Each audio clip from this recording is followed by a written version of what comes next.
తెలుసా? ఏ గోత్రం తెలుసా? మేము యోధా గోత్రం.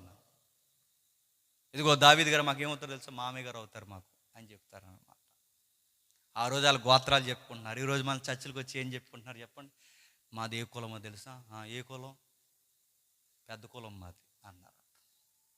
అప్పర్ క్యాస్ట్ మాది. చాలామంది ఎగస్ట్రాలు చూస్తుంటే వాళ్ళని నిజంగానే అడుగుతుందండి, ఈపీ మధ్యలో కూడా అనిపిస్తుంది అండి.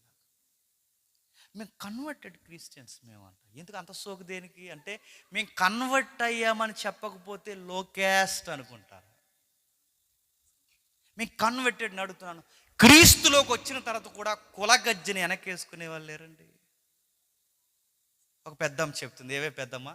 ఇక్కడ చర్చ్ ఉంది, అక్కడ దాకా ఎందుకు పోతున్నావు అని అడిగితే ఈ పెద్దమ్మ అందంట, మా ఊళ్ళందరూ అక్కడికి వెళ్తారు బాబు అన్నట్టు. మా ఊళ్ళందరూ వెళ్ళు, మీ ఊరికి మీకు మీ అందరికి ఉంది ఓలు పోతారు అందులో. మీ ఊళ్ళు అంటే క్యాస్ట్. ఈరోజు క్యాస్ట్ని బట్టి ప్రభుని నమ్మేవాళ్ళు లేరు. ఏ క్యాస్ట్కి ఆ క్యాస్ట్ చచ్చలేదు. ఇప్పుడు నేను అడుగుతున్నాను, ఆ రోజు వంశం పేరు చెప్పుకుని మాది యోధా గోత్రం, మాది బెన్యామీను, మాది రూబేన్ అని ఆ రోజు ఎలా చెప్పుకుంటున్నారో, ఈరోజు వంశాల పక్కకు దోశారు, కులాల ముందుకు తెచ్చారు. సంఘాలు ఎలా నడుస్తున్నాయి? అలా టైంలో తిమోతిని పెట్టాడు. తిమోతి, వీళ్ళకి ఏం చెప్తావు? కథలు చెప్పొద్దాను. నెక్స్ట్ ఈ వంశాల జోలికి పోవద్దాను, ఈ కులాల జోలికి పోవద్దు.